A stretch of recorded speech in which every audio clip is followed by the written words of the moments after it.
బలలో ప్రవేశించక మునుపు పరిశుద్ధ గ్రంథమైన బైబిల్ నుంచి కొన్ని లేఖన భాగాలు మనం చదువుకొని వాక్య వెలుగులో మనం పరీక్షించుకొని బలలో పాల్పొందుటకు ప్రభు మనకు సహాయం చేయనుగాక. రండి, 2వ పేతురు గ్రంథం, పేతురు రాసిన 2వ పత్రిక 1వ అధ్యాయము 10వ వచనం అందరం కలిసి మనం చదువుకుందాం. 2వ పేతురు 1వ అధ్యాయము 10వ వచనం మనము కలిసి మనం చదువుకుందాం. అందరూ బైబిల్ తెరచాలా, అందరూ బైబిల్ తెరిచి అందరూ చదవాలా. చదువురాని వాళ్ళు ఏం చేయాలా? ఓకే. అందువలన సహోదరులారా, మీ పిలుపును ఏర్పాటును నిశ్చయం చేసుకున్నట్టుకు మరీ జాగ్రత్త పడుడి. ఇంకో మాట చూద్దాం రండి. ఎఫెస్యులకు రాసిన పత్రిక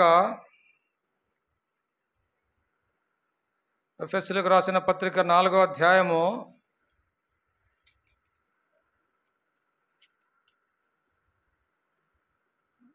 3వ వచనం అందరం కలిసి మనము చదువుకుందాం. ఎఫెస్యులకు రాసిన పత్రిక 4వ అధ్యాయము 3వ వచనం అందరం కలిసి మనం చదువుకుందాం. మీరు పిలువబడిన పిలుపునకు తగినట్లుగా దీర్ఘశాంతముతో కూడిన సంపూర్ణ వినయముతోనూ సాత్వికముతోనూ నడుచుకునవలనని ప్రభువును బట్టి ఖైదీనైన నేను మిమ్మల్ని బతిమాలుకొనుచున్నాను. 1 కొరింథీయులకు రాసిన పత్రిక 11వ అధ్యాయము 28వ వచనం కలిసి మనం చదువుకుందాం. 1 కొరింథీ 11:28 అందరం కలిసి మనం చదువుకుందాం. కాబట్టి ప్రతి మనుష్యుడు తను తాను పరీక్షించుకునేవలను, అలాగూ చేసి ఆ రొట్టెను తిని ఆ పాత్రలను త్రాగవలను. ప్రభు సాయం కొరకు ప్రార్థన చేసుకుందాం. అందరు కూడా మోకరించండి, కళ్ళు మూసుకోండి. మహాగణుడు, మహోన్నతుడు, పరిశుద్ధుడు అయిన మా తండ్రి, సకల ఆశీర్వచన స్తోత్రములకు మించిన మీ ఘనమైన నామమును బట్టి మీ పాదాల కొందనాలు స్తుతులు స్తోత్రం చెల్లిస్తుంటున్నాం. ప్రభుదినంలో పరిశుద్ధ దినములో ఉదయకాలం నుంచి ఇంతవరకు మీ సన్నిధి సంతోషాన్ని మాకు అనుగ్రహించినందులకై వందనాలు ప్రభా. మరి ఉదయకాలంలో పాటల సమయంలో సాయం చేసినారు, వందనాలు. ఆరాధన వర్తమానంలో మీ కృప ఇచ్చినారు, వందనాలు. వాక్య పెలుగులు ఆరాధించట కృప ఇచ్చినందులకై వందనాలు. బల వర్తమానం కొరకు చదువుకున్న లేఖన భాగాలను బట్టి మీకు వందనాలు. దీవించము, ఆశీర్వదించు, మాతో మాట్లాడము ప్రభా. మేము ఎలాగో జీవించాలో, ఎలాగో యోగ్యంగా జీవించాలో, యోగ్యంగా బలలో ఎలాగో పాలు పొందాలో ప్రభా మీరు మాతో మాట్లాడుతూ రమ్మని ప్రార్థిస్తుంటున్నాం ప్రభా. మీరు ఇచ్చే హెచ్చరికలు మేము తీసుకునేటటువంటి వారంగా, మీకు విధేయత కలిగి మీ సంధిలో ఒప్పుకొని విడిచిపెట్టి ముందుకు సాగే వారంగా ప్రభా మీరే మాకు సాయం దయచేసి మీ కృప అనుగ్రహించండి నాయన. మరి ఎవరు కూడా ప్రభా మరి వ్యర్థంగా వెళ్ళిపోకుండా ప్రభా ఉదయాన్ని వాక్యాన్ని ఉదయంలో భద్రం చేసుకొని నాయన అలాగూ జీవించడానికి సాయం దయచేయండి. నిలబడుతున్న మీ దాసుడు ప్రభా నాయన నన్ను కూడా మీ సిలువ చాటును మరుగుపరచము, మీ బురగా నన్ను వాడుకొనుము. లైవ్లో చూస్తున్న వారిపై కూడా మీ రక్తాన్ని ప్రోక్షించవలసిందిగా ప్రార్థిస్తున్నాం. సమయాన్ని దీవెనకరంగా చేయము, శత్రుకాలను కూడా లయపరచము. మీకే మహిమ గణిత ప్రభావంలో ఆరోపిస్తూ యేసు ప్రభు నామమున స్తుతించి ప్రార్థించి అడిగి వేడుకుంటున్నాను మా తండ్రి, ఆమెన్.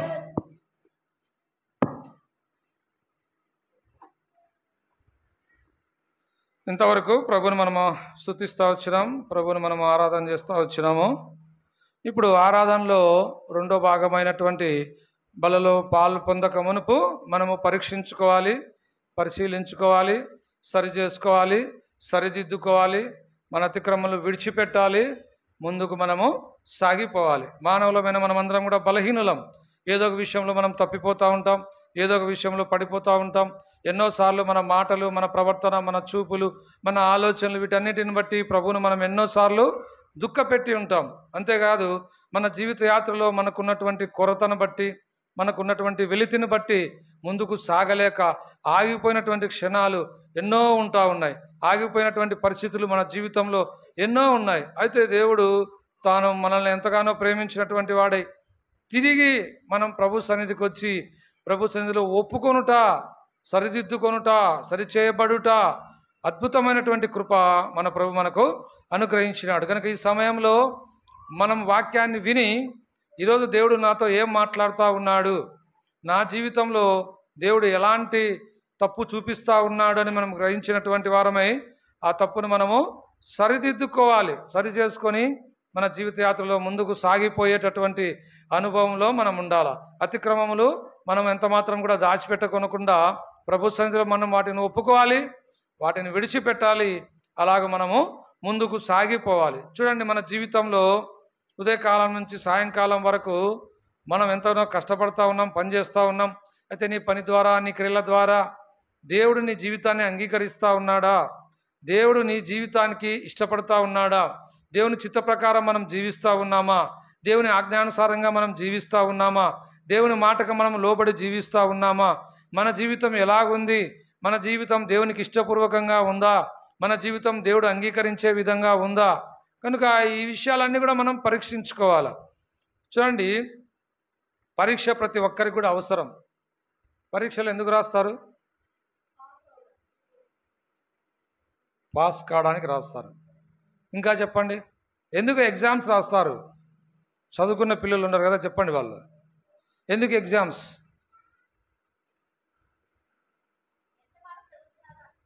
ఎంత బాగా చదువుతున్నారో అర్థం కావడానికి. ఇంకా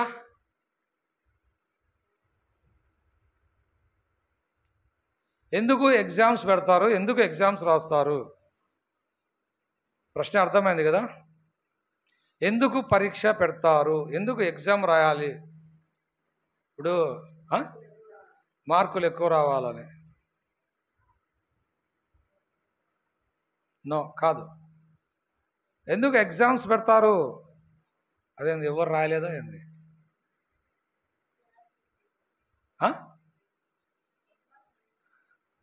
ఎంత బాగా చదువుతారో తెలుసుకోవడానికి. ఇంకా ఎస్, 100% కరెక్ట్. ఎగ్జామ్స్ ఎందుకు పెడతారంటే ప్రమోట్ చేయడానికి. పై క్లాస్కు, పై తరగతులకు పోవడానికి ఎగ్జామ్ పెడతారు. ఈ ఎగ్జామ్లో నువ్వు పాస్ అయితేనే పై తరగతికి పోతావు. ఈ ఎగ్జామ్ బాగా రాస్తేనే పై తరగతికి పోతావు. ఈ ఎగ్జామ్ రాసే దాన్ని బట్టి నీ పై తరగతులు నిర్ణయిస్తారు. ఉదాహరణకు ఎంసెట్ ఎగ్జామ్ అనుకోండి. ఎంసెట్ ఎగ్జామ్ ఎట్లా ఉంటుంది? ర్యాంక్ ఆధారంగా నీకు కాలేజీ సీట్ అలాట్ అవుతుంది. నువ్వు నెంబర్ 1 ఫస్ట్ ర్యాంక్లో ఉంటే నువ్వు కోరుకున్న కాలేజీలో కోరుకున్న సీట్ ఇస్తారు కదా, ఫస్ట్ ర్యాంక్. ఫస్ట్ టాప్ 10 వాళ్ళందరికీ కూడా ఛాయిస్ ఉంటుంది. అలాగే ఈ బలలో పాలు పొందక మునుపు మనం కూడా పరీక్షించుకోవాలి. ఎందుకంటే పుట్టిన బిడ్డ పుట్టినట్లుగానే ఉంటే తల్లిదండ్రులకు సంతోషం ఉండదు. బిడ్డ ఎదగాల కదా, బిడ్డ ఎదగాల. బిడ్డ ఎదిగి అందరిలాగా ఉంటే తల్లిదండ్రులకు సంతోషం. మన జీవితంలో కూడా దేవుడు కోరుకునేది ఏంటి అంటే మనం కదా ఉన్నతమైనటువంటి స్థాయిలోకి రావాలి అని. ఎప్పుడు కూడా మనము పునాది వేసిన స్థితిలో మనం ఉంటా ఉన్నాం. మనము కట్టబడడం లేదు. కట్టబడే అనుభవంలోకి మనం రావాలని దేవుని యొక్క సంకల్పం, దేవుని యొక్క ఆశ కదా. వింటున్నాం, బయటికి పోతేనే మర్చిపోతూ ఉన్నాం, మన పని మనం చేసుకుంటూ ఉన్నాం. ఇంకా బాగా చెప్పాలంటే బైబిల్ తీసుకుపోయి ఆదివారం గూట్లో పెడితే మళ్ళీ ఆదివారం దాన్ని తుడిసి తీసుకొని వస్తూ ఉన్నాం. బాగా కవర్లో పెట్టుకొని భద్రంగా తీసుకొని వస్తాం కదా. అంటే దీని అర్థం ఏంటంటే మనం దేవుని విషయంలో మనం ఎలాంటి తీవ్రత కలిగి ఉన్నాం, దేవుని విషయంలో మనం ఎలాంటి ఆశ కలిగి ఉన్నాం కదా. దేవుడు మనల్ని ఎందుకు ఏర్పరచుకున్నాడు? ఆరాధనలో మనం ఏం చూస్తూ వచ్చినాం? పాపంలో పడిపోయిన మనల్ని లేవనెత్తినాడు, దుష్టు నుంచి మనల్ని తప్పించినాడు, పాతాళంలో నుంచి తప్పించినాడు, గుంటలో నుంచి తప్పించినాడు, అపరాధంలో నుంచి తప్పించినాడు. ఎందుకు తప్పించినాడు? ఎందుకు మన కొరకు ప్రాణం పెట్టినాడు? ఎందుకు మనల్ని రక్షించుకున్నాడు? ఎప్పుడైనా మనం ఆలోచన చేసినామా? ఎప్పుడైనా మనం గ్రహించినామా? మనల్ని దేవుడు ఎందుకు భూమి మీదకి తీసుకొని వచ్చినాడు? ఎప్పుడైనా మనం ఆలోచన చేసినామా? దేవుడు మనల్ని పిలిచినాడు, ఎందుకు పిలిచినాడు? అందుకే ఇప్పుడు మనం చదువుకున్నాం కదా, మళ్ళీ చదవండి. 2వ పేతురు 1వ అధ్యాయము. మీ పిలుపును ఏర్పాటును నిశ్చయం చేసుకొనుటకు. చాలు. పిలుపు మనల్ని ఎందుకు పిలిచినాడో దాని విషయమే మనము మంచి గమనం మనము కలిగి ఉండాలి. మీకు అర్థమయ్యేదానికి నేను ఒక మాట చెప్తాను. ఆది కాండంలో మనం గమనించినట్లయితే దేవుడు కొంతమంది విషయంలో కొన్ని రకాలైనటువంటి విషయాలు జరిగిస్తూ వచ్చాడు. ఉదాహరణకు హేబెలు గురించి దేవుని వాక్యం ఏం చెప్తా ఉంది? Is a good worshipper. హేబెలు మంచి ఆరాధికుడు కదా. హేబెలు గురించి నీతిమంతుడని హెబ్రీయులకు రాసిన పత్రికలో సాక్ష్యం చెప్పబడింది. కనుక హేబెలు దేవుని పిలుపును గ్రహించినాడు, దేవుని చక్కగా తాను ఆరాధిస్తూ వచ్చినాడు. దేవుని వాక్యంలో మంచి ఆరాధికుడుగా హేబేలు మనం చూడొచ్చు. హానోకు గురించి మనందరికీ తెలుసు. ఎవరి హానోకు? దేవునితో కూడా నడిచినాడు. ఎన్ని సంవత్సరాలు నడిచినాడు చెప్పండి? 300 years, 300 సంవత్సరాలు కదా. ఒక్కరోజు కూడా నడచలేకపోతున్నాం దేవునితో. ఒక్కరోజన్నా దేవునితో నడుస్తూ ఉన్నామా మనము? 1 day అసలు 300 years ఎట్లా తాను నడవగలిగినాడు? It's wonderful. అందుకే ఇది శ్రేష్టమైనటువంటి నడక. నా మట్టుకు నేను అనుకుంటా, రోజు దేవుడు హానోకు దగ్గరికి వస్తే హానోకు దేవుడు మాట్లాడుకుంటూ నడుచుకుంటూ పోయేవాళ్ళు. దీన్ని నడక గురించి దేవుని వాక్యం ఆత్మీయంగా మన జీవితంలో మన నడక ఎలాగుంది, మన ప్రయాణం ఎలాగుంది, దేవునితో నడుస్తున్నామని చెప్పుకుంటా ఉన్నాం, దేవునితో నడుస్తూ ఉన్నామా, మన ప్రయాణం ఎట్లా సాగిపోతూ ఉంది, మన పరలోకపు యాత్ర ఏ విధంగా ఉంది, మనం పరీక్షించుకోవాలి.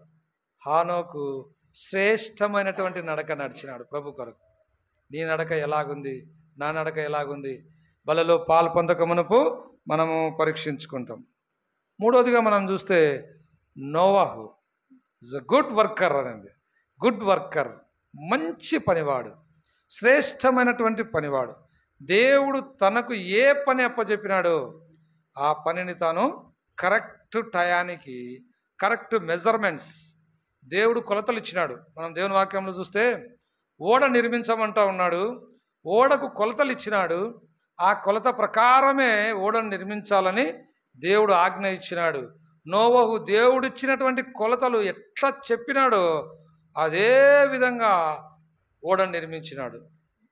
నువ్వెట్లా చేస్తా ఉన్నావు దేవుని పని? దేవుడు నీకు ఏ పని అప్పచెప్పినాడో ఆ పని నమ్మకంగా చేయడానికి నువ్వు ఇష్టపడతా ఉన్నావా? దేవుని పనిలో నమ్మకత్వాన్ని కలిగి ఉన్నావా?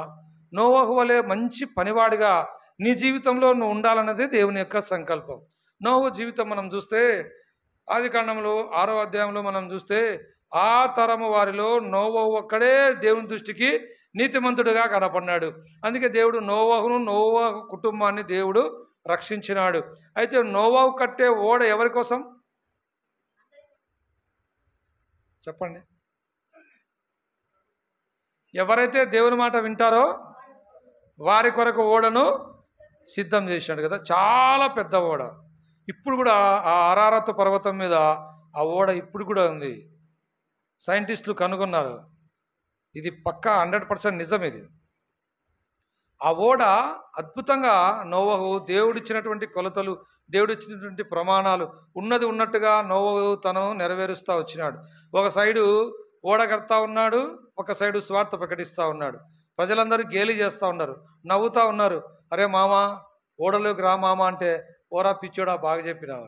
అరే బావా ఓడ కడతా ఉన్నావు బావా, ఓడలోకి నువ్వు రా బావా, మా అక్క నువ్వు పిల్లలు రా అంటే ఓరా పిచ్చోడా అంటా ఉన్నావు కదా.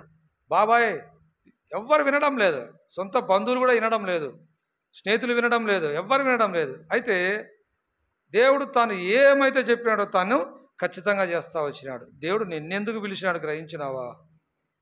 దేవుడు నిన్నెందుకు పిలిచినాడు గ్రహించినావా?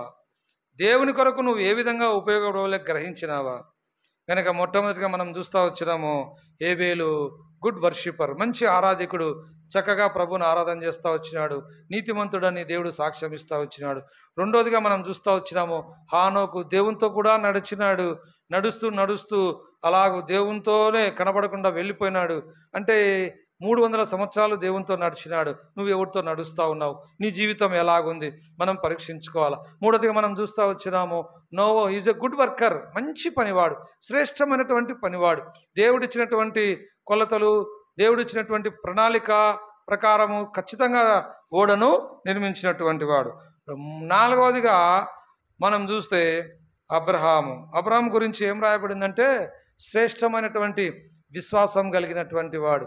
ఆదికాండం 12వ అధ్యాయం 1వ వచనంలో, అబ్రహామా నువ్వు నీ తండ్రి ఇంటి నుండి, నీ బంధువుల ఇంటి నుండి బయటికి రమ్మని దేవుడు పిలిచినప్పుడు ఏమి ఆలోచన చేయకుండా ఇమ్మీడియట్గా తాను వస్తూ వచ్చినాడు. అంటే నిరీక్షణకు ఆధారం లేని ఆ సమయంలో దేవుడు ఆ యొక్క అబ్రహాము పునాదులు గల ఆ పట్టణం కొరకు ఎదురు చూసినాడు. అప్పుడు యేసుప్రభు రాలేదు, యేసుప్రభు సిలువ లేదు, ఏమి లేదు. కానీ అబ్రహాము దేవుని మాట విని అన్ని సమస్తాన్ని వదిలిపెట్టి దేవుని వెంబడించినాడు.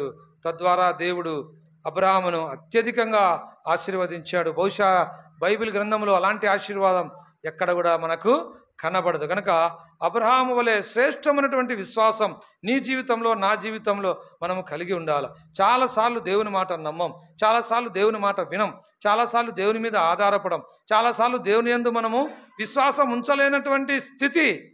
కనుక ఈ స్థితిలో నుంచి నువ్వు బయటికి రావాలా. నిజ దేవుడు అయినటువంటి దేవుడు, నేను నమ్మిన దేవుడు గొప్ప దేవుడు, నేను ఆశ్రయించిన దేవుడు గొప్ప దేవుడు, నా జీవిత యాత్రలో నాకు సహాయం చేయగలడు, నన్ను ఆదుకొనగలడు, నాకు తోడుగా ఉండగలడు అని నువ్వు ఖచ్చితంగా నమ్మి దేవుని మీద విశ్వాసం ఉంచాలా. కనుక అబ్రహాం వల్లే శ్రేష్టమైనటువంటి విశ్వాసాన్ని నువ్వు కలిగి ఉండాలా.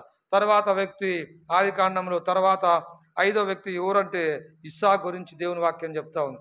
ఇస్సాకు గురించి దేవుని వాక్యం ఏమని రాయబడిందంటే, ఇస్సాకు మంచి విధేయుడు, గుడ్ ఒబీడియంట్, దేవుని కొరకు మంచి విధేయత చూపినాడు. ఎట్లా విధేయత చూపినాడంటే, తండ్రి తాను బలియడానికి సిద్ధపడినప్పటికి కూడా తాను ఏమాత్రం ఎదురు చెప్పాలి కదా. అప్పుడు ఆ అబ్రహాం వయస్సు ఎంత వయసు ఉండొచ్చు? 100 అబోవ్ ఉండొచ్చు. అయితే ఇస్సాకు ఏజ్ ఎంత ఉంది? దేవుని వాక్య ప్రకారంగా 12 to 15, అంటే మంచి యవన బలంలో ఉన్నాడు. ఒక్క తోపు తోసినాడంటే వాళ్ళ తండ్రి ఆ నుంచి కింద పడి దొల్లుకుంటే కింద పడిపోతాడు కదా. ఏమనలేదు, మౌనం వహించినాడు. ఇది విధేయత. ఇస్సాకు మంచి విధేయుడని దేవుని వాక్యంలో రాయబడింది. అంతేకాదు, ఇస్సాకు ఆ సంవత్సరం పంట వేసి 100 అంతలా ఫలం పొందినాడు. దీనికి కారణం విధేయత. కనుక విధేయత మన జీవితంలో మనం కూడా కలిగి ఉండాలి.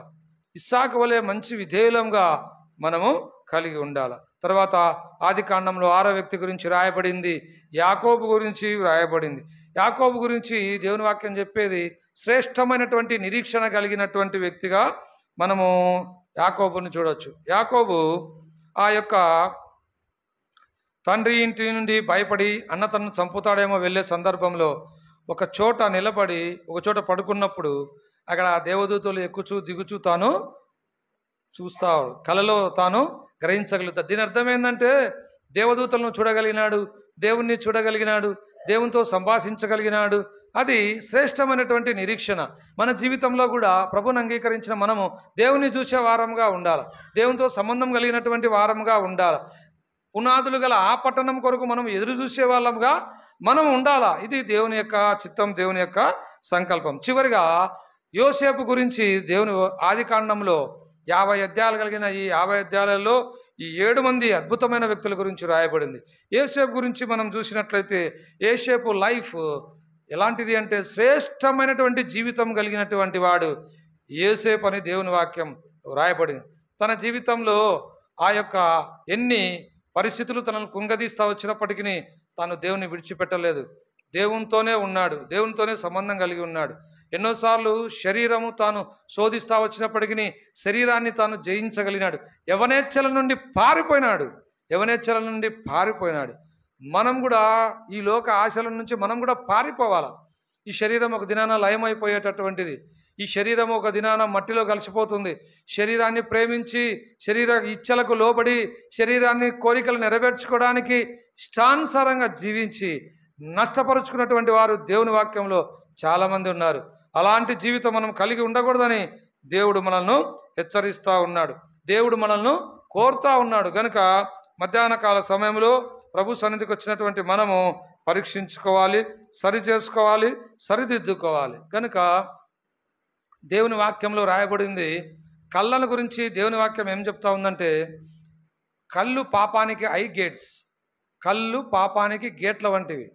ఒక పాపములోనికి ప్రవేశించాలంటే గేటు, మొట్టమొదటి గేటు కన్ను. కనుక కన్నును మనం జాగ్రత్తగా ఉంచుకోవాలి, మన కళ్ళను మనము కాపాడుకోవాలి కదా. కళ్ళు వెళ్ళిన చోటికి మనసు వెళ్ళకూడదు, మనసు వెళ్ళిన చోటికి మనిషి వెళ్ళకూడదు.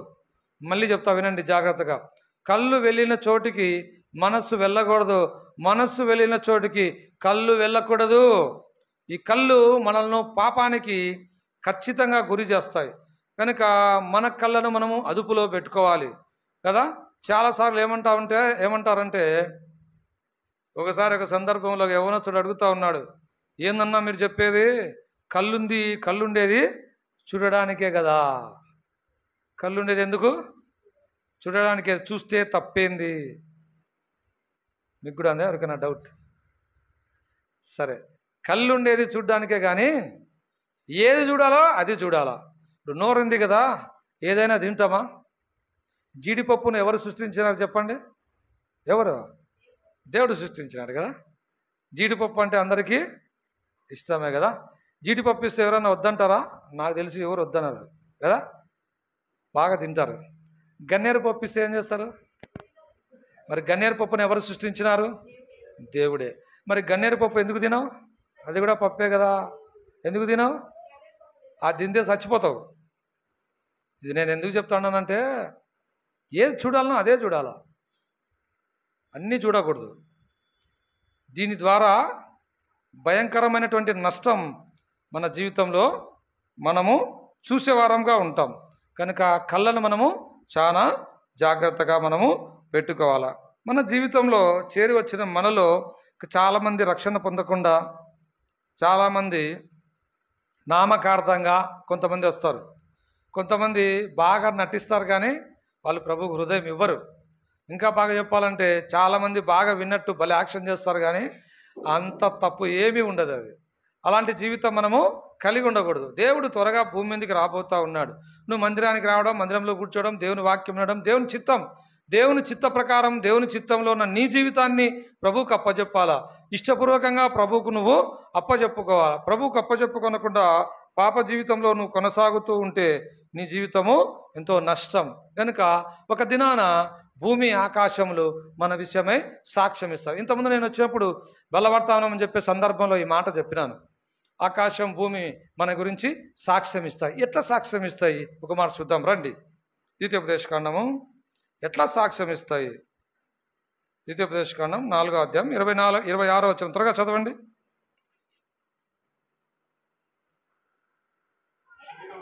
26.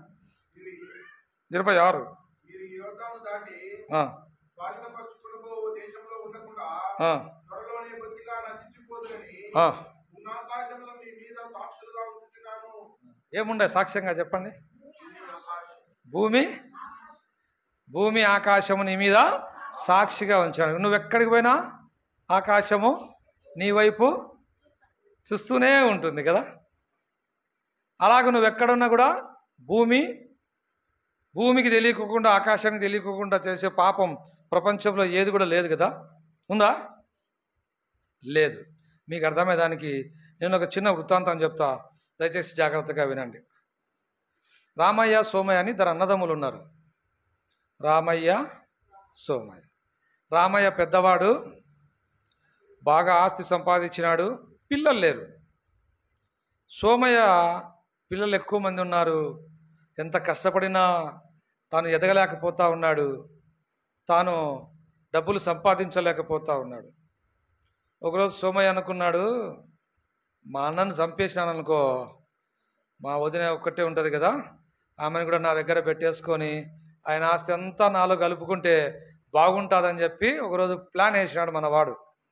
అన్నదమ్ములు ఇద్దరు సంతకని గ్రామానికి బయలుదేరుతారు. చీకటి పడిపోతుంది. చీకటి పడిపోతే వాళ్ళిద్దరు నడుచుకుంటూ పోతూ ఉంటే ముందర అన్న పోతా ఉన్నాడు, వెనకల తమ్ముడు వస్తూ ఉన్నాడు. తమ్ముడు ఏం చేసినాడంటే ఒక పెద్ద బండరాయి తీసుకొని అన్న నెత్తి మీద వేసేసినాడు. అప్పుడు అన్న వెనక్కి తిరిగి, అయ్యో తమ్ముడా, నువ్వా నన్ను చంపింది? ఇదిగో ఆ చంద్రుడు మన ఇద్దరికి సాక్ష్యము. ఏమన్నాడు? చంద్రుడు చూస్తూ ఉన్నాడు, చంద్రుడు సాక్ష్యం చెప్తాడు నీ విషయమే అని చెప్పి అన్న చచ్చిపోతాడు. ఆడే గుంత తీసి అన్నను శుభ్రంగా పూడ్చేసి ఏమీ తెలియనట్లు ఇంటికి వస్తాడు. వదిన బాధపడుతుంది. సరే వదిన ఎతుకుదామని చెప్పి ఒక 4 రోజులు యాక్షన్ చేసి వెతుకుతాడు. యాడున్నాడు? చనిపోయినాడు కదా. ఆస్తిని అంతా స్వాధీనం చేసుకుంటాడు. తాను బాగా మంచిగా డబ్బులు అన్నయన్నీ తీసుకొని గొప్ప జమీందారు అయిపోతాడు లాస్ట్. అప్పుడు ఒకరోజు మిద్దె మీద పడుకున్నాడు. మంచంలో పడుకొని మంచంలో పడుకొని చంద్రుని వైపు అట్లా చూస్తూ ఉన్నాడంట. చంద్రుని వైపు చూసి నవ్వుతూ ఉన్నాడంట. చంద్రుని వైపు చూసి నవ్వుతూ ఉన్నాడు. ఎందుకో తెలుసా? మా అన్న పిచ్చోడు, ఈ చంద్రుడు నాకు సాక్ష్యం చెప్తాడని చెప్పి చచ్చిపోయినాడు. చంద్రుడు ఆడున్నాడు, నేను కిందుండా, ఎప్పుడు చంద్రుడు సాక్ష్యం చెప్తాడని విపరీతంగా పగలబడి గట్టిగా నవ్వుతూ ఉన్నాడంట. అప్పుడు వాళ్ళ భార్య వచ్చింది. అయ్యా ఎందుకు నవ్వుతూ ఉన్నావు అంటే, వా అది చెప్పకూడదు, సీక్రెట్ అన్నాడు. ఏమన్నాడు? అది చెప్పకూడదు, చాలా రహస్యం అన్నాడు. రహస్యమా? అదైతే నాకు చెప్పాల్సిందే నువ్వు అని. అదైతే నువ్వు నాకు చెప్పాల్సిందే. లేదు లేదు చెప్పకూడదు అంటే, అట్లయితే నువ్వు రెండో వివాహం చేసుకున్నావు, అందుకే నువ్వు చెప్పనంటా ఉన్నావు అని చెప్పి ఏదేదో మాట్లాడతావు. అరే చెప్పకూడదు అది అని ఎంత చెప్పినా ఆమె వినలేదంట. నువ్వు చెప్పాల్సిందే చెప్పాల్సిందే. అప్పుడు చెప్తాడు ఈ కథ అంతా. మా ఆయనను చంపింది నేనే. మా ఆయన చనిపోయేటప్పుడు చంద్రుని చూసి అంటాడు, చంద్రుడు నీకు సాక్ష్యం ఇస్తాడని చెప్పి మా ఆయన చచ్చిపోయినాడు. ఏడ సాక్ష్యం చంద్రుడు ఇచ్చినాడు, అడు చూడు చంద్రుడు ఎట్లా చూస్తూ ఉన్నాడో, నేను కింద ఉన్నాను, నాకు అందుకే నవ్వు వచ్చింది, నవ్వినాను, నువ్వు ఎవరితో ఈ మాట చెప్పగాకు అని చెప్తాడు. వా అట్లనా, సరే చెప్పనులేండి అని చెప్పి ఆమె కామ్గా ఉంటుంది. కొద్ది రోజులు గడిచిపోయిన తర్వాత వాళ్ళ ఇంటికి బంధువులు వస్తారు. ఏదో ఫంక్షన్ ఉంటుంది, వాళ్ళ ఇంటికి బంధువులు వస్తారు. అప్పుడు ఆ సోమ ఏమంటాడంటే, అమ్మ బంధువులందరూ వచ్చినారు, టీ పెట్టు వాళ్ళందరికీ అంటాడు. ఏమంటాడు? టీ పెట్టమ్మా అంటాడు. చాలాసేపు అయింది, టీ తీసుకురాదు ఆమె. మళ్ళీ రెండోసారి చెప్తాడు. మూడోసారి ఇంట్లోకి పోయి అక్కడ ఒక రాయి కనపడితే రాయి తీసుకొని, ఈ రాయి తీసుకొని కొడతా, నేను తొందరగా చేస్తావా చేయవా అంటాడు ఆయన. అప్పుడు ఆమె గట్టిగా అరుస్తుంది, మీ అన్నని చంపినట్లు నన్ను కూడా రాయితో కొట్టి చంపాలనుకున్నావా అని గట్టిగా గట్టిగా కేకలేస్తుంది. అప్పుడు వాడికి వచ్చిన బంధువులందరికీ ఏమర్థమవుతుంది? వాళ్ళ అన్నం చంపింది ఈవిడే అని అర్థమైపోయింది. భూమి ఆకాశాలను దేవుడు సాక్షులుగా వచ్చినాడు కనుక నీ పాపాన్ని ఇవి ఎత్తి చూపిస్తాయి. ఒక దినాన నువ్వు పరలోకానికి వెళ్ళినప్పుడు, ఆ దేవుని సన్నిధిలో తీర్పు కొరకు నిలబడినప్పుడు నీ పాద ధూళి నీ విషయమై సాక్ష్యం ఇస్తుంది. నువ్వు తప్పించుకోలేవు. నువ్వు అనుకుంటా ఉన్నావు ఎవ్వరు చూడలేదులే అని పాపం చేస్తూ దేవుడిచ్చిన అవకాశాలన్నీ నిర్లక్ష్య పెట్టి నీ జీవితంలో నీ ఇష్టానుసారంగా జీవిస్తూ దేవుడిచ్చిన సమయాన్ని వ్యర్థం చేసుకుంటూ నీ జీవితంలో ముందుకు సాగిపోతూ ఉంటే జాగ్రత్త సోదరుడా, భూమి ఆకాశంను దేవుడు నీ కొరకు సాక్షులుగా ఉంచినాడు కనుక నువ్వు తప్పించుకోలేవు. ఇంకో మాట చూద్దాం రండి. 2వ సమూయేలు గ్రంథం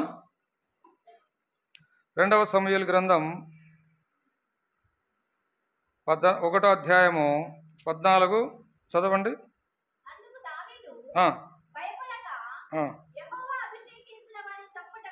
యెహోవా అభిషేకించిన వాని చంపుటకు నీవేళ అతని మీద చెయ్యి ఎత్తితివి.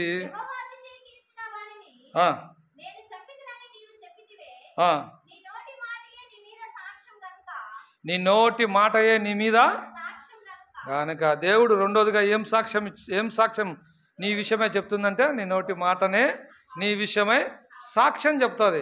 ఇక్కడ దావీదు అంటా ఉన్నాడు, ఈ యొక్క సేవకుడు సౌలును చంపి అది దావీదుకు చెప్పాలని పరిగెత్తుకుంటా వస్తాడు. దావీదుకు చెప్పినప్పుడు దావీదు అంటా ఉన్నాడు, నీ నోటి మాటనే నీకు సాక్ష్యం, కాబట్టి నువ్వు ఖచ్చితంగా మరణానికి నువ్వు పాత్రుడవు గనక నీ నోటి మాట, నువ్వు మాట్లాడేటటువంటి నీ మాటను బట్టి కూడా నీ మాట ఒక దినాన సాక్ష్యం ఇస్తుంది గనుక నువ్వు తప్పించుకోలేవు. భూమి ఆకాశంలో దేవుడు సాక్షులుగా ఉంచినాడు. నీ నోటి మాటనే నీకు సాక్ష్యం కనుక నువ్వెప్పుడు కూడా నువ్వు తప్పించుకోలేవు. జాగ్రత్తగా నీ జీవితాన్ని నువ్వు కొనసాగించు. ఇప్పటికైనా మేలుకో, ఇప్పటికైనా ప్రభు సన్నిధికి రా, ఇప్పుడైనా ప్రభువుకు నీ జీవితమే, అప్పుడే దేవుడు నిన్ను కనికరిస్తాడు. ఇంకొక మాట చూసుకుందాం రండి. యెషయా గ్రంథం 59:12 చదవండి. యెషయా గ్రంథం 59:12 త్వరగా.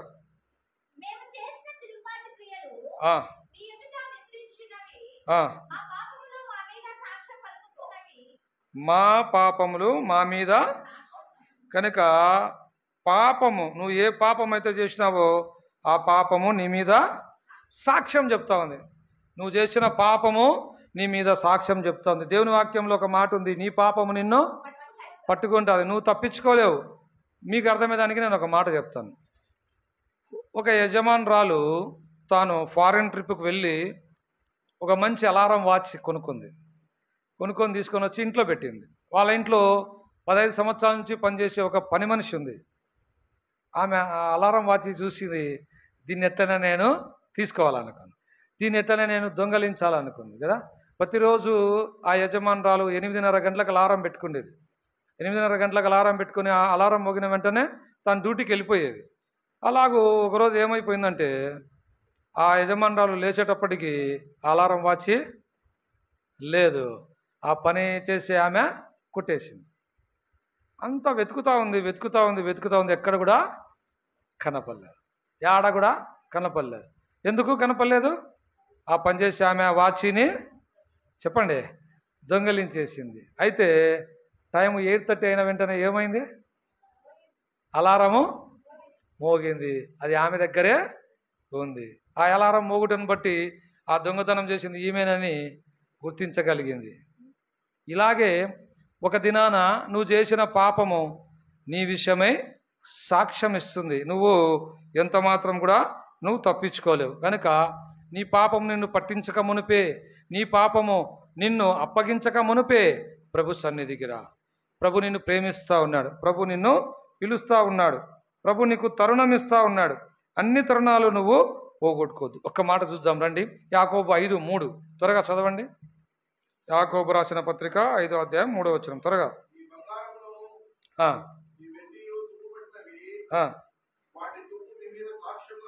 అబ్బా, బంగారము వెండి నీ మీద.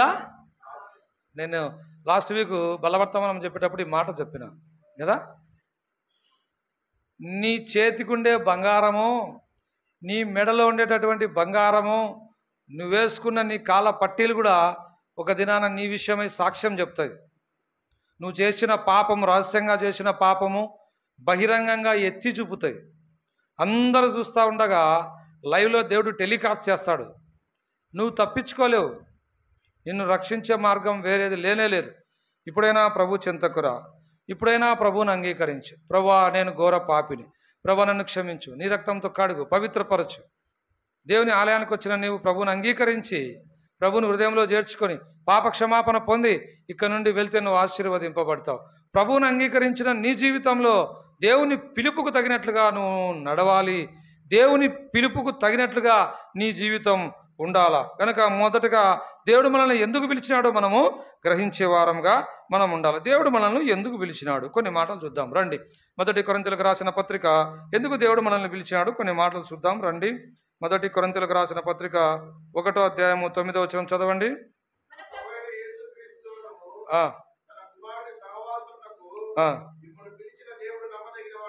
కనుక దేవుడు మనల్ని ఎందుకు పిలిచాడు చెప్పండి? దేవునితో సహవాసం చేయాలని ప్రభు మనల్ని పిలిచినాడు. నువ్వు ఎవరితో సహవాసం చేస్తూ ఉన్నావు? ఎవరితో ఫ్రెండ్షిప్ చేస్తూ ఉన్నావు? ఎవరితో సాన్నిధ్యం కలిగి ఉన్నావు? ఎవరితో సహవాసం కలిగి ఉన్నావు? నీ జీవితంలో ఎవరితో నువ్వు ఉంటా ఉన్నావు? నువ్వు ప్రత్యేకింపబడిన వ్యక్తివి, ఏర్పరచబడిన వంశం, రాజులైన యాజక సమూహం, ప్రత్యేకమైనటువంటి వ్యక్తిగా దేవుడు నిన్ను తీర్చిదిద్దితే కుమారుని సహవాసంలో లేకుండా, కుమారుడైనటువంటి యేసుక్రీస్తు వారి సహవాసంలో నువ్వు నిలబడబడకుండా నీ జీవిత యాత్రలో నడుచుకుంటా ఉంటే నీకెంతో నష్టం ఉంది. ఒక మాట రోమీయులకు రాసిన పత్రిక 1వ అధ్యాయం 7వ వచనం చదవండి.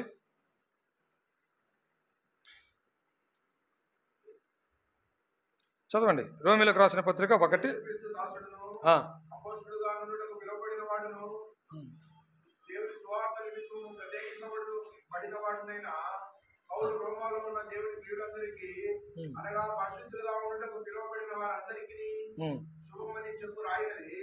మన తండ్రి అయిన దేవుని ప్రభువైన యేసుక్రీస్తు కృపా సమాధానములు మీకు కలుగును గాక.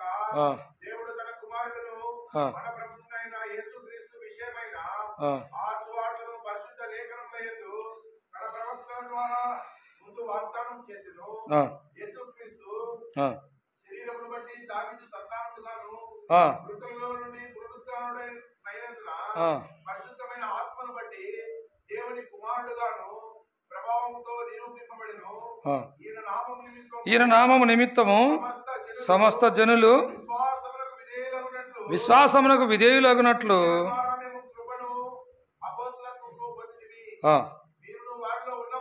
యేసుక్రీస్తు వారుగా ఉండుటకు పిలువబడి ఉన్నారు. ఇప్పుడు చెప్పండి, ఎందుకు పిలిచాడు మనల్ని?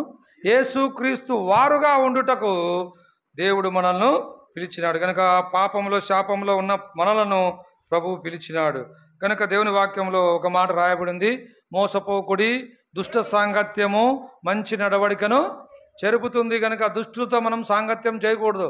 ప్రభుని అంగీకరించినటువంటి మనం దుష్టులతో సహవాసం చేయకూడదు. ప్రభుని అంగీకరించని వారితో మనం సహవాసం కలిగి ఉండకూడదు. చాలామంది ఏమంటారంటే, అన్న లోకంలో ఉన్నాం కదా, లోకంలో ఉన్నప్పుడు మనం వారితో కలవాలి కదా, వారితో మనం ఉండాలి కదా, వారితో లేకపోతే మనం ఎట్లా? యేసుక్రీస్తు ప్రభుల వారు ప్రత్యేకింపబడిన వాడు, పాపం లేనటువంటి వాడు, పాపులతో తాను ఉన్నప్పటికీ పాపం ఏమాత్రం కూడా చేయనటువంటి వాడు కనుక దేవుని వాక్యంలో చెప్పిన విధంగా ఈ పాప భూయిష్టమైనటువంటి ఈ లోకంలో లోకయాత్రలో జీవిస్తున్నటువంటి మనము దేవునికి ఇష్టపూర్వకంగా మనం జీవించాలి. ఈ లోకంలో ఉన్న వాటి వైపు మనం చూడకూడదు, ఈ లోకంలో ఉన్న వాటిని మనం ఆశించకూడదు, ఈ లోకంలో ఉన్న వాటి వైపు మనము పరిగెత్తకూడదు. కనుక మనమందరము యేసు వైపు మాత్రమే చూడాలా, యేసు వారిగానే ఈ లోకంలో మనం జీవించాలా. నువ్వు ఎవరి వారిగా జీవిస్తా ఉన్నావు పరీక్షించుకో. ఈ వారం అంతట్లో ఎవరి వారిగా నువ్వు జీవించినావు? ప్రభు కొరకు జీవించినావా? ప్రభు కొరకు నిలబడినావా? ప్రభు కొరకు సాక్షిగా నీ జీవితం ఉందా? నువ్వెక్కడికి పోయినా సరే ప్రభు బిడ్డ, ప్రభు బిడ్డ, ప్రభు బిడ్డ, ప్రభు బిడ్డగా నువ్వు సాక్ష్యం పొందినావా? పొంది ఉంటే సోదరి సోదరుడా, యోగ్యంగా నువ్వు బలలో పొందకపోతే ప్రభుని అడుగు, ప్రభా నేను చెడ్డవారితో సహవాసం చేసిన ప్రభా, దుష్టులతో నేను సాంగత్యం కలిగి ఉన్నా ప్రభా, యేసు వారుగా నేను ఉండలేకపోయినా ప్రభా, అయా నన్ను క్షమించు, నన్ను కరుణించు, తిరిగి సమకూర్చు. ఇప్పటి నుండి నేను యేసు వారుగా ఉండుటకు ప్రభా నేను ఇష్టపడతా ఉన్నాను. ప్రభు సన్నిధిలో ప్రభుని అడగాల, మనం ఒప్పుకోవాలా, మనము విడిచిపెట్టాలా. ఇంకో మాట చూద్దాం రండి. 106వ కీర్తన ఒక మాట, 106, 35, 36 చదవండి. కీర్తన అది అన్యజనులతో సహవాసం చేసి వారి కీలు నేర్చుకున్నారంట వాళ్ళు. వారి విగ్రహములకు పూజ చేసిరి, అది వారికి ఏమైందంట? ఊరి విగ్రహములకు పూజ చేసిరి. ఈ మాట ఏంటంటే, విగ్రహం అంటే బొమ్మలకు పూజ చేయడం ఒకటే కాదు, దేవునికి అయిష్టమైంది ఏదైనా కూడా విగ్రహమే. అది అబద్ధం అన్నావా, అది విగ్రహమే. మోసం చేసినావా, అది విగ్రహమే. యథార్థంగా జీవించలేకపోయినావా, అది విగ్రహమే. అన్యజనులతో కలిసి వారి విగ్రహములను పూజించి అన్యజనులు చేసే పని అంతా చేస్తూ ఉన్నావు కదా. ఎంత దౌర్భాగ్యకరమైనటువంటి స్థితి, ఎంత నీచమైనటువంటి స్థితి. గొప్ప ఉద్దేశంతో పిలువబడిన పిలుపుకు తగినట్లుగా నువ్వు నడుచుకోలేకపోతా ఉన్నావు. అన్యజనులతో నీ సాంగత్యం ఉంటే దాన్ని వదిలిపెట్టేసి ప్రభు చెంతకు నువ్వు రంగమాట చూద్దామనండి. సామెతలు 13:10 త్వరగా చదవండి. సామెతలు 13:10.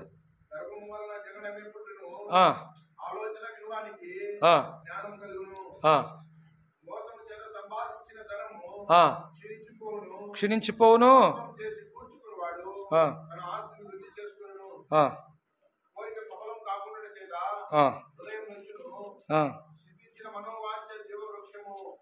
పదమూడు 20 చదువు మళ్ళీ ఒకసారి. చాలు. జ్ఞానుల సహవాసం చేస్తే ఏమవుతాం మనము? జ్ఞానవంతులం అవుతాము. తర్వాత ఏముంది? కనుక మూర్ఖులతో మనం సహవాసం చేయకూడదంట. దేవుని వాక్యం చెప్తా ఉంది, మూర్ఖులతో, చెడ్డవారితో, అన్యజనులతో, దేవుని పక్షాన లేనటువంటి వారితో నువ్వు సహవాసం చేస్తే నీకెంతో నష్టం ఉంది, నువ్వెంతో నష్టపోతావు. సోదరి సోదరుడా, నువ్వు నష్టపోవటం దేవునికి ఇష్టం లేదు. దేవుడు నిన్ను తిరిగి సమకూర్చాలన్నది దేవుని యొక్క నిత్యమైన సంకల్పం. ఇంకో మాట చూద్దాం. సామెతలు 24:1 చదవండి ఎవరైనా.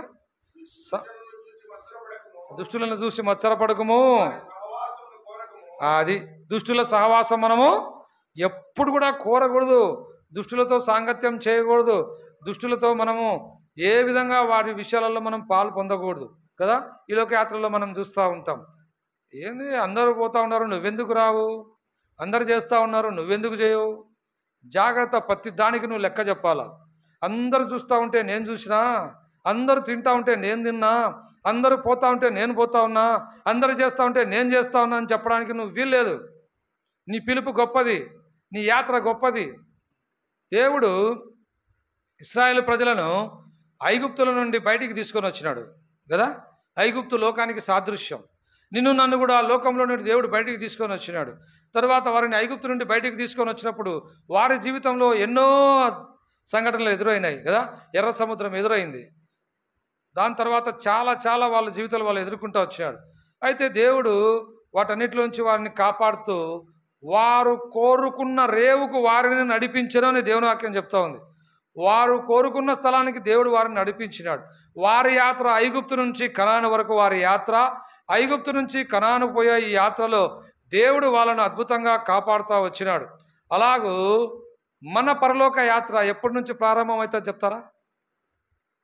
చెప్పండి. చాలామంది రక్షణ పొందిన వాళ్ళు ఉన్నారు కదా. మన journey, when our journey start, ఎప్పుడు మన యాత్ర ప్రారంభమైంది అంటే ఎప్పుడైతే మన హృదయం ప్రభుకి ఇచ్చినామో, ఎప్పుడైతే మనం రక్షింపబడినామో అప్పుడు మనం ఐగుప్తు నుంచి వాళ్ళు విడిపింపబడినట్లు లోకంలోంచి మనం విడిపింపబడినాం. మన జర్నీ అక్కడ నుంచి స్టార్ట్ అవుతా ఉంది. అది ఎంతవరకు అంటే రక్షణ నుండి పరలోకం చేరే వరకు మన యాత్ర. ఈ యాత్రా జీవితంలో దేవుడు మనకు తోడుగా ఉన్నాడు. అయితే ఈ యాత్రా జీవితంలో నీకు వచ్చేటటువంటివన్నీ నువ్వు అధిగమించాలా. ఏం అధిగమించాలా? మనం ఇందాక చూస్తా వచ్చినాం. అనేలతో సహవాసం చేయకూడదు, చెడ్డవారితో సహవాసం చేయకూడదు, మూర్ఖులతో మనము సహవాసం చేయకూడదు. వీటి వలన ఎంతో నష్టం ఉంది కదా. ఇంకొక మాట చూద్దాం. మొదటి యోహాను 1:6 చదవండి.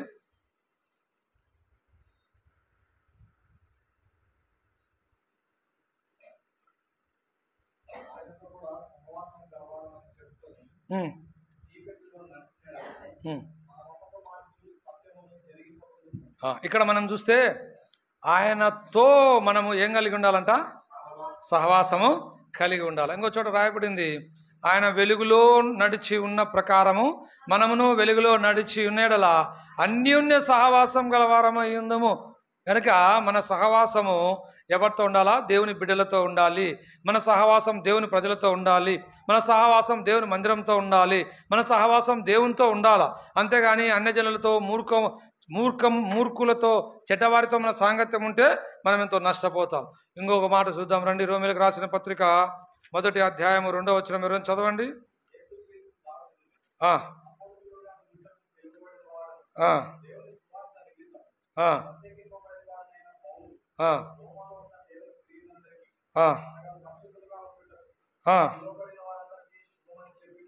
చాలు. ఇప్పుడు చెప్పండి, దేవుడు మనల్ని రెండోదిగా ఎందుకు పిలిచినాడు?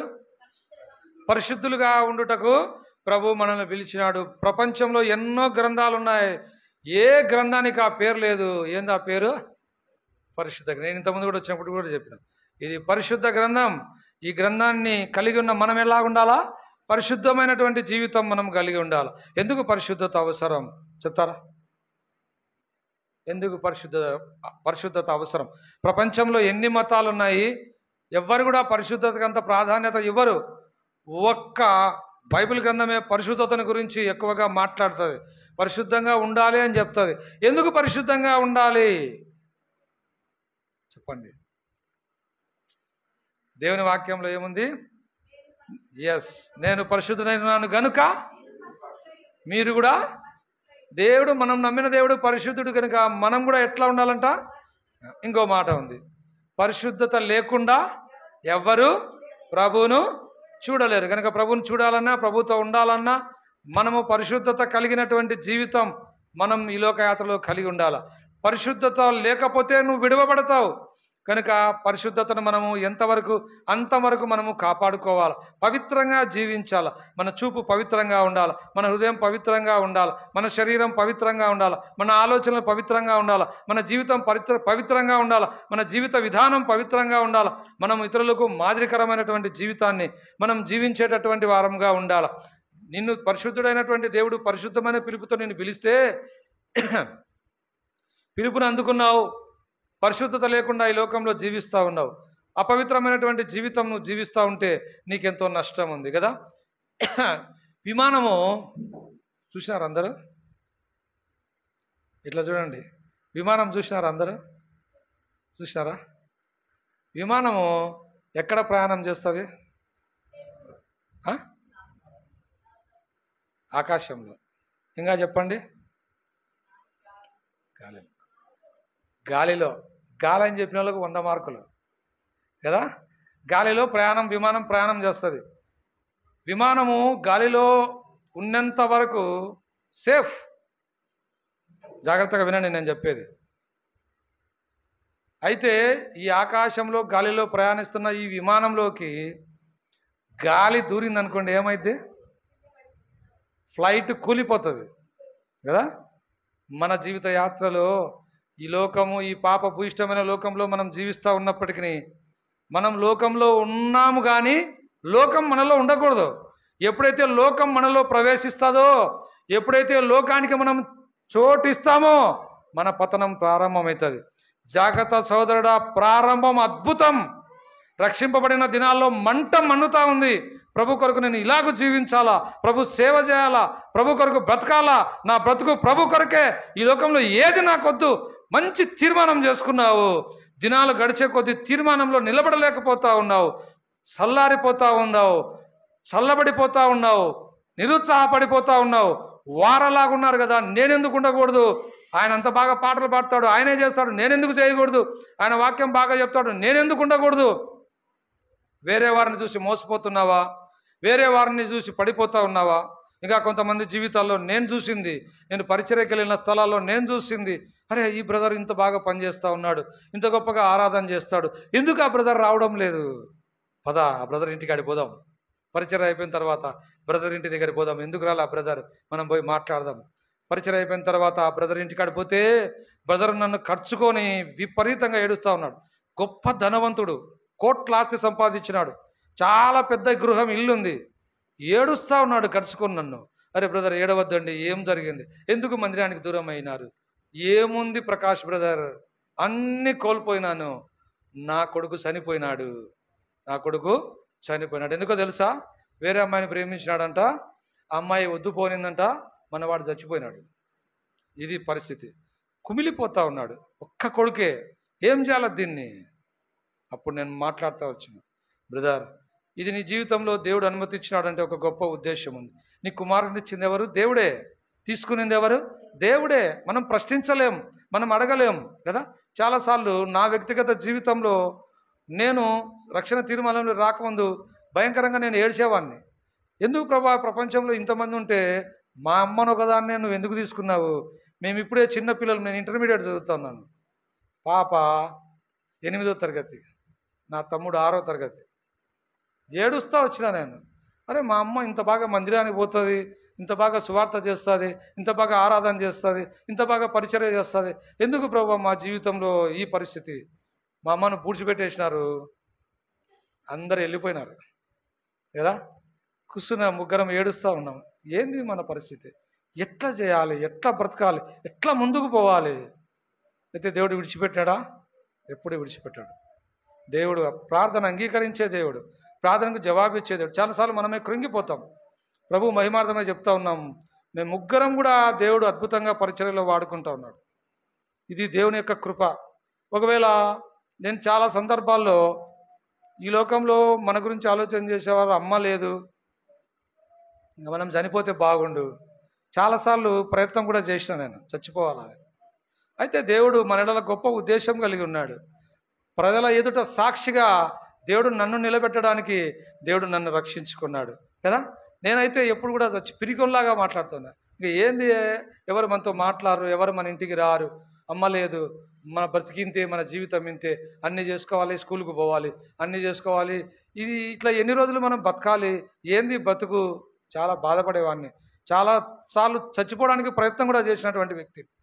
అయితే అద్భుతమైన దేవుడు నా బాప్తీస వాగ్దానం కూడా అదే ఇచ్చినాడు. ఏమిచ్చాడు? కీర్తన 121లో ఆయన నీ ప్రాణంతో దేవునికి పని ఉంది, నీతో దేవునికి పని ఉంది, నువ్వు ప్రభు కొరకు సాక్షిగా నువ్వు బతకాలి ఈ లోకంలో. అది దేవుని చిత్తం, దేవుని ఉద్దేశం. అప్పుడు నేను అనుకున్న, ప్రభా నన్ను క్షమించు, నిన్ను నేను ప్రశ్నించడానికి నేను అర్హుని కాదు ప్రభా, మా అమ్మను నువ్వు మహిమలోకి పిలుచుకున్నావు అంటే అది నీ ఉద్దేశం. అయితే ఈ లోకంలో మేము ఎట్లా బ్రతకాలి, మాకు దారి చూపు. దేవుడు ఏమైనా వదిలిపెట్టినాడా? అప్పుడు ఎట్లుందంటే గమ్యం లేని గాలిపటం గాల్లో ఎగిరితే అది ఎక్కడికి పోతుందో మనకు తెలియదు కదా. నీ చేతిలో తాడు ఊడిపోయింది అనుకోండి, ఆ గాలిపటం ఎటు పోతుందో ఎటు ఆగుతాడో కూడా తెలియదు. అలాంటి జీవితాన్ని దేవుడు జ్ఞాపకం చేసుకున్నాడు. మీ అందరి ముందు దేవుడు నన్ను సాక్షిగా ఉంచినాడు. ఇది దేవుని కృప, దేవుని చిత్తం. చేరి వచ్చిన మనం అందరిలో కూడా దేవుడు ఒక గొప్ప ఉద్దేశాన్ని కలిగి ఉన్నాడు. నీ జీవితంలో నష్టం వచ్చిందా? నీ జీవితంలో రోగం వచ్చిందా? నీ జీవితంలో మరణం వచ్చిందా? నీ జీవితంలో అప్పుల పాలైనవా? నువ్వు అధైర్యపడద్దు. నువ్వు గొప్ప ఉద్దేశంతో, గొప్ప పిలుపుతో దేవుడు నిన్ను పిలిచినాడు. ఆ పిలుపుకు తగినట్లుగా నీ జీవితాన్ని నువ్వు మలుచుకో. దేవుడు నీ ద్వారా అద్భుతం చేయాలని ఇష్టపడుతూ ఉన్నాడు. నీ ద్వారా దేవుడు ఆశ్చర్యకార్యం చేయాలని ఇష్టపడుతూ ఉన్నాడు. నిన్ను అనేకులకు ఆశీర్వాదకరంగా ఉంచాలని దేవుని యొక్క చిత్తం, దేవుని యొక్క ఉద్దేశం. సోదరి సోదరుడా, నువ్వు ఎప్పుడు కూడా నిరాశపడకూడదు. ఎప్పుడు కూడా నువ్వు ఓడిపోయినానని నీ జీవితంలో అనుకోకూడదు. నీ జీవితంలో అనుమతించిన ప్రతి పరిస్థితిని బట్టి దేవునికి నువ్వు వందనాలు చెల్లించాల్సిందే. ప్రతి పరిస్థితి, ప్రతి స్థితిని బట్టి దేవుని నువ్వు స్తుతించాల్సిందే. అది దేవుడు నీ జీవితంలో, మన జీవితంలో కలుగజేసినటువంటి గొప్ప అద్భుతం. ఇంకో మాట నేను చెప్పగలను. ఒకవేళ మా అమ్మ బతికుండి మాకు అన్నీ బాగా చూసుకొని ఉంటే నేను ఇంత బాగా దేవుళ్ళు ఎదిగేవాడిని కాదేమో కదా. దీని అర్థం ఏంటంటే దేవుడు మనకు కష్టాలు అనుమతించినప్పుడు దేవునికి మనం దగ్గరగా రావాలి. దేవునితో మనం ఎక్కువ సన్నిహిత సంబంధం కలిగి ఉండాలి. దేవునితో మనం ఎక్కువ సహవాసం కలిగి ఉండాలి. అది దేవుని యొక్క చిత్తమే. కానీ మనల్ని వేరే ఉద్దేశంతో దేవుడు ఎట్టి పరిస్థితులలో కూడా వాటికి దేవుడు అప్పగించడు. ఇది ప్రాక్టికల్ లైఫ్లో నేను అనుభవించి చెప్తా ఉన్నా. ఒకవేళ చేరి వచ్చిన మీలో ఇలాంటి నిరాశలో ఉంటే అందులో నుంచి మీరు బయటికి రండి. నువ్వు నమ్మిన దేవుడు గొప్ప దేవుడు. నీ యాత్ర గొప్పది. నీ పరలోక యాత్ర గొప్పది. మనం చేరవలసిన గమ్యం గొప్పది. అక్కడ చేరే వరకు మనం దేవుని వదిలిపెట్టకూడదు. ఏ పరిస్థితి అయినా, ఏ స్థితి అయినా, ఉన్నవైనను రానున్నవైనను ఏది కూడా ప్రభు ప్రేమ నుంచి మనల్ని వేరు చేయలేదు. కనుక అన్ని పరిస్థితులలో ధైర్యంగా మనం ఉండి మన జీవిత యాత్రలో ముందుకు సాగిపోయినప్పుడే మన జీవితంలో మనము అద్భుతాలు, ఆశ్చర్యకార్యాలు మనం చూడగలం. కనుక మనం పరిశుద్ధమైనటువంటి జీవితం జీవించాలి. మొదటిగా మనం చూస్తూ వచ్చినాము, ప్రభు వారుగా మనం ఉండాలి. ఆయన కుమారుని సహవాసానికి మనల్ని పిలిచినాడు. సహవాసంలో మనం నిలిచి ఉండాలి. రెండోదిగా మనం చూస్తూ వచ్చినాము, పరిశుద్ధులుగా ఉండుటకు ప్రభు మనల్ని పిలిచినాడు. కనుక మనం పరిశుద్ధంగా జీవించాలి. మూడోదిగా ఇదొక్కటి చూసుకొని మనము బలలో పాలు పొందుతాం. రండి, 1 కొరింథీయులకు రాసిన పత్రిక 7వ అధ్యాయము 15వ వచనం. 1 కొరింథీ 7:15 చదవండి ఎవరైనా. అవిశ్వాసైన వాడు ఎడబాసిన ఎడబాయను వచ్చును. అట్టి సందర్భములలో సహోదరునికైనను నిర్బంధము లేదు, సమాధానంగా ఉండుటకు దేవుడు మనల్ని పిలిచి ఉన్నాడు. చాలు. ఎందుకు పిలిచాడు చెప్పండి? మూడోది ఎందుకు పిలిచాడు చెప్పండి? సమాధానంగా మనం ఉండాలా. సమాధాన పరిచర్య దేవుడు చేస్తా వచ్చినాడు. దేవునికి మనకు పెద్ద అగాధం ఏర్పడింది, అదే పాపం. ఈ పాపాన్ని పరిహరించడానికి సమాధానకర్తగా యేసుక్రీస్తు ప్రభుల వారి లోకానికి దిగి వచ్చినాడు. సమాధాన కార్యక్రమము యేసు ప్రభు శిలువలో జరిగించినాడు. నిన్ను నన్ను రక్షించడానికి, తండ్రితో సమాధానపరచడానికి వేరే వ్యక్తులను దేవుడు భూమి మీదకి పంపలేదు. వేరే సాధనాలను దేవుడు వాడుకోలేడు. స్వచ్ఛందంగా, ఇష్టపూర్వకంగా, తండ్రి నేను భూలోకానికి వెళ్తాను, మానవులందరి పాపముల కొరకు నేను శిలువలో మరణిస్తాను, మానవుని పాపం కొరకు నేను శిలువలో చనిపోతాను, ఇష్టపూర్వకంగా తండ్రి ఇష్టానుసారంగా తండ్రి చిత్తాన్ని నెరవేర్చడానికి యేసుక్రీస్తు ప్రభుల వారు భూమి మీదకి ఆయన దిగి వచ్చినాడు. నీకు నాకు సమాధానం ఇచ్చినాడు. సమాధాన క్రియ శిలువలో ఆయన జరిగిస్తా వచ్చినాడు. నీ జీవితంలో సమాధానం పొందిన నీవు ఇతరులతో సమాధానంగా ఉన్నావా? జాగ్రత్త సహోదరుడా, నీ విషయమై దేవుడు లెక్కడుగుతా ఉన్నాడు. సమాధానం కోల్పోయినావా? నీ సహోదరునితో సమాధానంగా నువ్వు ఉన్నావా? నీ ఇంటి పక్కన వారితో సమాధానంగా నువ్వు ఉన్నావా? నీ కుటుంబ సభ్యులతో నువ్వు సమాధానంగా ఉన్నావా? లేకపోతే నీ జీవితం వ్యర్థం. నీ జీవితం వ్యర్థం. నీ పిలుపు గొప్పది, నువ్వు గ్రహించు. సమాధానంగా లేకపోతే సమాధాన పడదాం. పాత రోజులలో బక్సింగ్ గారి దినాల్లో బల్లకు ముందు సమయం ఇస్తే అందరూ లేచి ఒకరికొకరు సమాధానపడి ఏడ్చుకునే వాళ్ళంట. ఆ తర్వాత మోకరించి బలలో పాలు పొందేవారు కదా. ఎంత పశ్చాత్తాపమైనటువంటి హృదయం. జాగ్రత్త సహోదరుడా, సమాధానం కలిగి ఉండు, ప్రేమ కలిగి ఉండు, సమాధానం కలిగి ఉండు. అప్పుడే దేవుడు నిన్ను దీవిస్తాడు. అప్పుడే దేవుడు నిన్ను ఆశీర్వదిస్తాడు. మన దేవుడు సమాధానకర్త, సమాధాన కారకుడు కదా. చూడండి, మీరు ఎప్పుడైనా గమనించినారో లేదో, హాస్పిటల్స్లో ఎక్కువ ఎవరు పని చేస్తారో చెప్పండి. హాస్పిటల్లో నర్సులు చూసినారు కదా మీరు. ఎవరు ఉంటారు తెలుసా ఎక్కువ? ఎస్, దేవుని నమ్ముకున్నటువంటి వాళ్ళు. ఎందుకో తెలుసా? ఒక ఆయన అంటా ఉన్నాడు, ఈమె ఇంత బాగా పనిచేస్తోంది, వీళ్ళు యేసుప్రభుని నమ్ముకున్నారయ్యా, అందుకే వీళ్ళకి ఇంత ప్రేమ. అంటే లోకం మన గురించి ఏం చెప్తా ఉంది? యేసుప్రభుని నమ్ముకునేటటువంటి వాళ్ళకి ప్రేమ ఉంది, యేసుప్రభుని నమ్ముకున్న వాళ్ళకు సమాధానం ఉంది. మీకు అర్థమయ్యేదానికి ఒక మాట చెప్తా. మదర్ తెరీసా అన్నాడు కదా. మదర్ తెరీసా తను యవనస్తురాలుగా ఉన్నప్పుడు దేవుడు తనతో మాట్లాడినప్పుడు ఆమె ఆ చర్చి పాస్టర్ దగ్గరికి వచ్చి చెప్తా ఉంది. ఏం చెప్తా ఉంది? పాస్టర్ గారు, దేవుడు నన్ను పిలిచినాడు, నేను దేవుని సేవ చేయాలనుకుంటా ఉన్నాను, నేను వెళ్ళిపోతాను అంటాడు అని ఆమె చెప్పినప్పుడు ఆయన గట్టిగా నవ్వుతాడంట. అరే యవ్వనస్తురాలు, నువ్వేం చేస్తావు? సేవ అంత సులభం అనుకున్నావా? పరిచర్య, దేవుని పరిచర్య అంత సులభం అనుకున్నావా అంటే ఆమె చెప్తా వచ్చింది, దేవుని సమాధానం నాకుంది, దేవుని శాంతి నాకుంది, దేవుని మనస్సు నాకుంది, నేను చేస్తానండి. సరే వెళ్ళు, వెళ్తా ఉన్నావు, నీ దగ్గర డబ్బులు ఎంత ఉన్నాయని అడిగినాడంట. ఆమె దగ్గర 30 రూపాయలు ఉన్నాయంట. ఎంత? 30 రూపీస్. 30 రూపాయలతో నువ్వేం సేవ చేస్తావు? ఇదిగో ఈ 5,000 డబ్బులు తీసుకొని ఇస్తే, no, I don't want your money, నీ డబ్బు నాకు అక్కర్లేదు, ఈ 30 రూపాయలు నాకు చాలు, నా దేవుడు నాకు ఇస్తాడు అని నమ్మకంతో, విశ్వాసంతో బయటకు వచ్చింది. ఈరోజు ప్రపంచం మొత్తం మీద 2,900 కంటే ఎక్కువ మిషనరీలు స్థాపించింది ఆమె కదా. వండర్ఫుల్, ఇది అద్భుతం, ఇది దేవుడిచ్చేటటువంటి సమాధానం, ఇది దేవుడిచ్చేటటువంటి శాంతి. ఆమె వెలిగింది, అందరికీ వెలిగిచ్చింది. నిన్ను దేవుడు వెలిగించినాడు, నువ్వు ఇతరులకు వెలిగిస్తూ ఉన్నావా?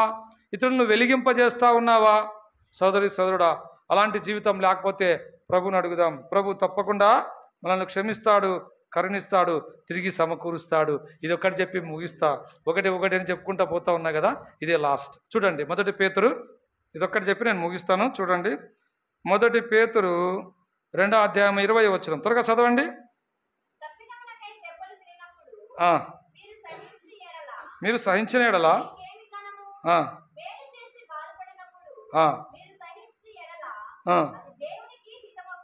దేవునికి హితమగును.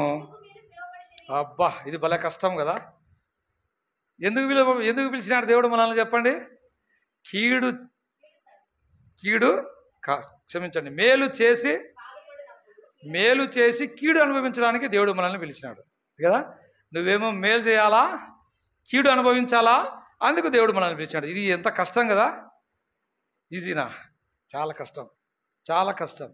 అయితే దేవుని వాక్య ప్రకారంగా మేలు చేసినటువంటి మనము కీడు అనుభవించడానికి సిద్ధంగా మనం ఉండాల. మీకు అర్థమయ్యేదానికి ఒక వృత్తాంతం చెప్పి నేను ముగిస్తా, అందరు జాగ్రత్తగా వినండి. ఒక వ్యక్తికి పొలం ఉంది. ఆ వ్యక్తి విశ్వాసి, ప్రభువుని అంగీకరించినటువంటి విశ్వాసి, దేవుని మందిరానికి వచ్చేవాడు, దేవుని పరిచర్య చేసేవాడు, దేవుని ఇంట్లో అన్ని పనులు చేసేవాడు. ఆ విశ్వాసికి పొలం ఉందంట. ఆ విశ్వాసికి పొలం ఉంటే ఆ విశ్వాసి కింద అన్యునికి పొలం ఉందంట. ఎవరికి పొలము? అన్యునికి పొలం ఉందంట.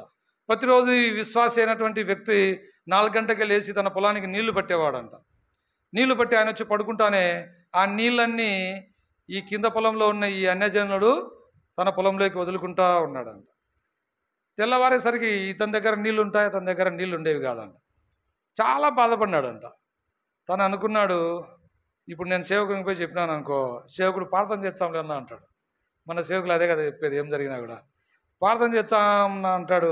ఈ సమస్య ఎట్లా పరిష్కరించబడేది, దీన్ని ఎట్లా పరిష్కరించబడుతుంది అని చెప్పి, సరే ఏది ఏమైనా సరే ఒకసారి సేవకుని చెప్దామని చెప్పి సేవకునికి వచ్చి చెప్పినాడు. అప్పుడు సేవకుడు ఈ వాక్యం చూపించినాడు.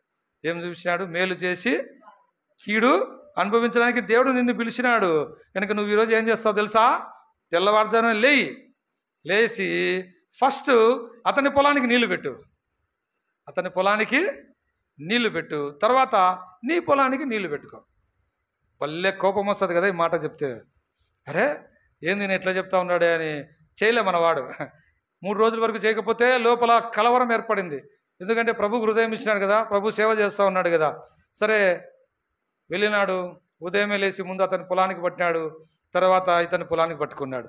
అట్లా వారం రోజులు అయిపోయిన తర్వాత ఆ ప్రభును అంగీకరించని వ్యక్తి వచ్చి అడుగుతా ఉన్నాడు, నేను నీ పొలంలో నీళ్లు నా పొలంలోకి పట్టుకుంటే నువ్వు పంచాయతీ పెడతావు అనుకున్నానే, పోలీస్ కేసు పెడతానని నేను అనుకున్నాను. అరే నువ్వేంది ముందు నా పొలానికి నీళ్లు పెట్టి మళ్ళీ నీ పొలానికి నీళ్లు పెట్టుకున్నావంటే అప్పుడు చెప్తాడు, నేను నమ్మిన దేవుడు గొప్ప దేవుడు, నా దేవుడు నాతో ఏం చెప్పినాడు? మేలు చేసి కీడు అనుభవించమన్నాడు, అందుకే నేను సంతోషంగా దీన్ని చేస్తా ఉన్నా అని చెప్పినప్పుడు ఆ వ్యక్తి ఏడుస్తాడు. మీ దేవుడు అంత గొప్పవాడా? మీ దేవుడు అంత క్షమించుతాడా? మీ దేవుడు అంత సమాధానం కలిగిన వాడా? అవును. ఆ వ్యక్తి మందిరానికి వచ్చినాడు, ప్రభు హృదయం ఇచ్చినాడు, ప్రభుని అంగీకరించాడు. కనుక నీతో ఎవరైనా కొట్లాడినారా? నీ బంధువులు నీతో మాట్లాడడం లేదా?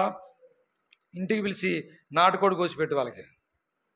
ఇంటికి పిలిచి నాటుకోడి కోసి డిన్నర్ ఇచ్చేయి. నిన్ను గర్చుకొని ఏడుస్తారు వాళ్ళు. కనుక నువ్వు ఎందుకు పిలువబడి నాకు గ్రహించినావా?